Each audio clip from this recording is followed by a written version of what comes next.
Well folks, how are we doing? Behind me is what remains of my Beetle now that all the rot and rust has been cut out of it, and unfortunately it's not looking great, but I have all the repair panels and it's in the right place now. Things have been progressing slowly, but they have been progressing, so what I'm doing here at the moment today is I'm getting stuck in myself and I'm starting to do some of the mechanical repairs that are easy to do on the floor pan, which is behind me here now. So what I've done so far is I have replaced the flexible brake, well, I've taken off the flexible brake lines and I have replaced the gear shift bushes in the tunnel, and that was a fun job, but it was an awful lot easier with the body off than with the body on, trust me. If you're ever doing a body off restoration on a Beetle, do the gear shift bushes then, because doing it with the body on is an absolute nightmare. So I'll just show you now how we're looking. So fortunately enough, the floor pan is pretty solid on this car actually. There's only a few little areas of minor concern, things like that there, you know, I mean that can be fairly easily repaired, and one of the rear jacking points over there is looking pretty crusty, so just over there. So they're going to be obviously addressed. I have new sections for them. I got a nice polyurethane gear shift bush for down there, and that's in, and the one that goes in the tunnel just behind the gear shift, that's done as well too. And the only real way to do that is to actually take the entire gear shift rod out of the tunnel, and that comes out all the way down here in this hole. Hours of entertainment. In reality I had a job done in about 20 minutes, but it was still a faff. Yeah, that's that done. The next thing is I took off the flexible brake hoses because I have nice new braided brake hoses to go onto it. They are looking pretty sorry for themselves, to be honest with you. So they're kind of soft, you know. I'm probably due a replacement at this stage, you know. I mean, I'm trying to improve the performance of the braking. I'm pretty sure I replaced them when I did the restoration on the car 10 years ago, but no harm in doing it again. That was the old gear shift bushing that goes in the tunnel. I know it's split, and technically you could actually do it without taking the shift rod out, but as I said, when you have the body off, you know, you may as well take the thing out and just do it like that. And I was able to grease it and inspect it, make sure everything was all right. That one actually doesn't look that bad, to be honest. It's just a little bit dirty, but anyway, there's a nice new one in there now. So, and that one there was a piece of junk. I mean, they're actually, I don't even think they're rubber. They're like hard plastic, you know. I mean, and it made for kind of a sloppy gear shift. So, you know, I mean, why not do them? So yeah, next I'm going to put the solid brake lines on, or the braided brake hoses on, and then we'll see what else we can get stuck into. And here we have the new braided brake lines, and they are really nice. That's the ones I went for. Goodrich premium performance brake lines. They weren't the cheapest in the world, but when it comes to braking performance, if you're looking for improvements, you're not going to look very far if you, or you're going to look quite far if you're looking to do it on the cheap. To be honest with you, brake modifications and upgrades can be quite expensive. Now, what we have here is we also have a set of B-nuts to go on to these lads here, rather than using the kind of horseshoe clips. Just looking at the back of the wheel, well, the shock here, you can see that that's where the brake pipe comes through, and it would normally be held in place by one of these little lads here. You just kind of slot that in, and that keeps it in place. Yeah, time for an upgrade. Modifications are never straightforward, are they? Can you see what is wrong with this picture? Ah yeah, bloody typical. Anyway, that just gives me a reason to replace the solid brake lines up the front of the car. To be honest with you, they don't need replacing, but well, the other option as well too is to get a coupler and just join them up. But it's a bodge. Like, I mean, you know, I mean, why can't they just make these things fit first time? Anyway, right. I'll put it right, I'll just leave them disconnected. To be honest with you, I might just leave them off altogether, put them back in their box, and at least I know what I need to get. Okay, so I was able to actually put the back ones on, and they look really, really nice. the solid brake lines in this car are absolutely fine, so I don't really want to go changing them if I don't have to. I mean, they weren't done that long ago, and they are in serviceable condition. So yeah, I mean, routing is a bit funny, but it seems to work. So yeah, that's a job well done. So I just need to get some couplers for the front, and then I'll be able to put the front ones on. And this, ladies and gentlemen, is the reason why people swear at VW hub nuts so much. That 36mm nut in the back of the bloody drum on the back of a Beetle. God almighty, what a nightmare it is to remove. It's growing on this car and I cannot shift it, and unfortunately I haven't got the weight of the car on it to back me up. So what I've done is I've tightened up the handbrake cable as much as I can, and the drum is still turning. So next option is to put the spare wheel on and see if I can at least use the weight of the chassis plus the handbrake and then try it. We have lift off, folks. The nut is now turning. So that was an awful faff. There we go. So I'll continue on in a similar fashion. Let's get the brake drum off and have a look and see. If I knew damn well I was going to make a mistake here. There's the job I did on the handbrake, and me there trying to take the drum off. I'd have some success with that, wouldn't I now? Ah, yeah. Would you believe that in the 11 years I've had this car, I've never had the brake drums off? Naughty me.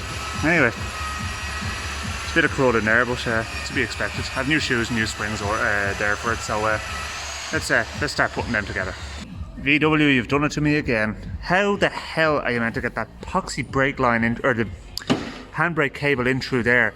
There's like a sharp end inside there, and the problem is it's got the end on it with the threads for the nut that goes onto the handbrake lever. So it just will not go any further. It just won't. So I've taken the old one out. I mean, and that was a little bit of a faff, but this is proving to be a major struggle now. So yeah. Okay, so the trick is to get something in there just to literally give it the initial shove, like a screwdriver, or in this case I just used a jaw of a long nose pliers, and it did the trick just nicely. So now we can feed the cable in. That goes there, and this goes into the back of our wheel. Now this is a faff. We need to get the other end of the cable up here, and it is down in there where I can't get a finger nor anything else for that matter. So what I'm going to do is I'm actually going to take the handbrake lever off. So the stair clip you remove, and you just basically tap out the pivot pin. So big ignorant hammer to rescue, but that comes out. You see it's coming out the other end, and then that basically gets our handbrake lever out. So the benefit there is the fact that then I can do both sides and it's not out of the way. Incidentally, one of the little annoyances that many VW owners have actually endured or experienced in many an occasion is the thing of the handbrake button popping out on you. And what happens is basically when the ratchet pulls up too far, the quadrant that that it runs on is what stops the little pawl from moving too far back and allowing the mechanism for the button to hop off the top of it, and basically the spring will just pop it out, and it's great fun getting it to go back into position. So yeah, hours of entertainment there, especially when you find yourself stuck somewhere with no handbrake.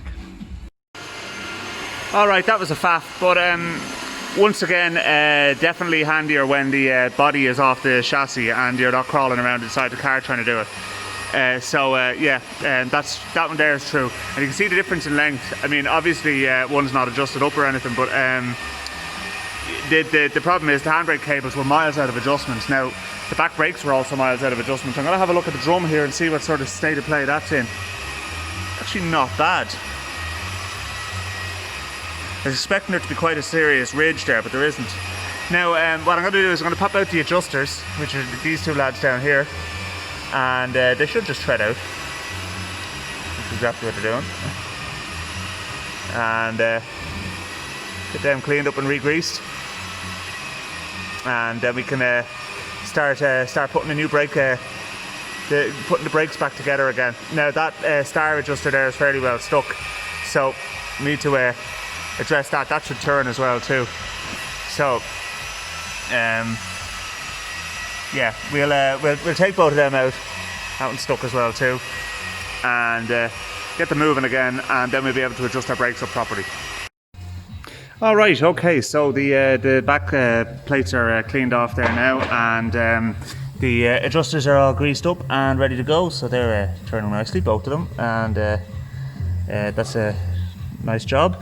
Next thing we're going to do is put the handbrake cable in, and then I still need to just give this a clean out in here as well too, and yeah, we'll be ready to reassemble with new springs and new shoes. Can anyone spot the difference?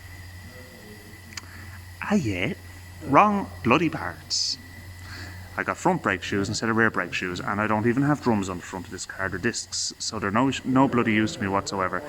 So now what I need to do is I need to return them and get the rear brake shoes. The difference is the handbrake lever. Don't have a handbrake lever on the rears. Now the only thing is, unless I can, well, maybe I can transfer it across. It's not really what I want to be doing, to be honest with you. I mean, like, they should come with the handbrake lever, you know. I mean, but they don't. Maybe they are rear brake shoes. Porsche 924 944. Well, 924s and 944s never had discs or drums on the front, so it has to be rear brake shoes. Let's see, brake shoe set, 40mm front and rear, Beetle 57. Right, so you reuse the handbrake lever. Right, okay, fair enough. Well, let's do that then. And there was me trying to gunter the old clip back onto the handbrake lever that goes on the back, and the kit I bought comes with new ones. Let's take that one off and put the new one on properly. What do you reckon? And that, ladies and gentlemen, is what you call the job. So, yeah, get that a clean out. That's all done and dusted. The adjusters are all greased. So what I'm going to do now is I'm going to throw the wheel back on with the drum and do up that 36mm nut, and I'm going to leave it at that because my stomach thinks my throat is cut, i.e. it is dinner time for me. So yeah, let's get everything buttoned back up again, and we'll have a look and see how we're looking now. Well, I'm on the way home, folks. I'm driving the van, as you can see.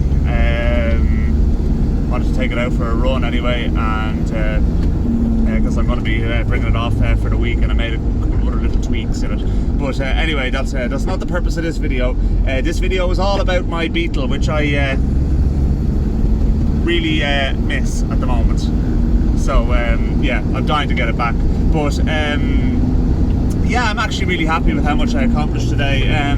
Gear shift bushes are done, the flexible brake lines, and one of the two back brakes has got all new parts in it. Now I still have yet to adjust it and tighten up that hub nut and everything, and yeah, I mean that'll be another day's work. When I have both back brakes kind of put back together, I'll be able to get stuck into that then and get them all adjusted. But I can't really do that without the hydraulics as well on it, because obviously there's parts missing with the body being off. So trying to bleed the brakes would be quite tricky. It's not impossible, but it would be just very tricky, and it would be pointless as well too, because the brake fluid reservoir is actually in the body, and that's the bit that's missing. So anyway, look, we'll leave it there. So thanks for watching, folks, and please do remember to hit that subscribe button down below the video there. It means a lot to me when you do. It helps to support my channel, so subscribe please. I'm asking nicely, and I will see you in a future video. Thanks for watching.